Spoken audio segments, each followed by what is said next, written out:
तहरीक इंसाफ के रहनुमा आजम सवाती ने दावा किया है कि बानी PTI को मुज़ाकरात के लिए राजी कर लिया। इस मुल्क को तबाही से बचाना है तो हल सिर्फ मुज़ाकरात हैं। लाहौर के इंसदादे दहशतगर्दी अदालत के बाहर गुफ्तगू करते हुए आजम सवाती ने कहा कि उन्हें नहीं मालूम कि दूसरी तरफ बर्फ पिघली या नहीं, लेकिन मुज़ाकरात ही वाहिद रास्ता है। इस मुल्क के तबाही से बचाना है आपने, तो सिर्फ और सिर्फ हल जो है वो मुज़ाकरात है।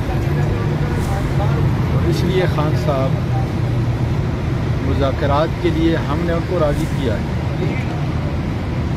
उनको मुल्क की फ़िक्र है, मुल्क की जो नस्लें हैं उनकी फ़िक्र है। वहाँ पे भी बर्फ़ पिघली है कोई, वहाँ पे भी कोई सर बर्फ़ पिघली है, क्योंकि आप दोनों तरफ जो सर मुझे कोई पता नहीं, अभी कोई पता नहीं, पर मोबाइल पीछे कर अल्लाह करे, इसलिए कि यही रहा है।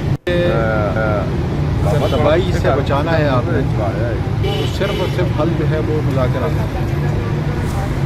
और इसलिए खान साहब मुज़ाकरात के लिए हमने उनको राज़ी किया है। उनको मुल्क की फ़िक्र है, मुल्क की जो नस्लें हैं उनकी फ़िक्र है। वहाँ पे भी बर्फ़ पिघली है कोई, वहाँ पे भी कोई सर बर्फ़ पिघली है, क्योंकि आप दोनों तरफ जो सर मुझे कोई पता नहीं, अभी कोई पता नहीं, पर मोबाइल पीछे कर अल्लाह करे, इसलिए कि यही रहा है।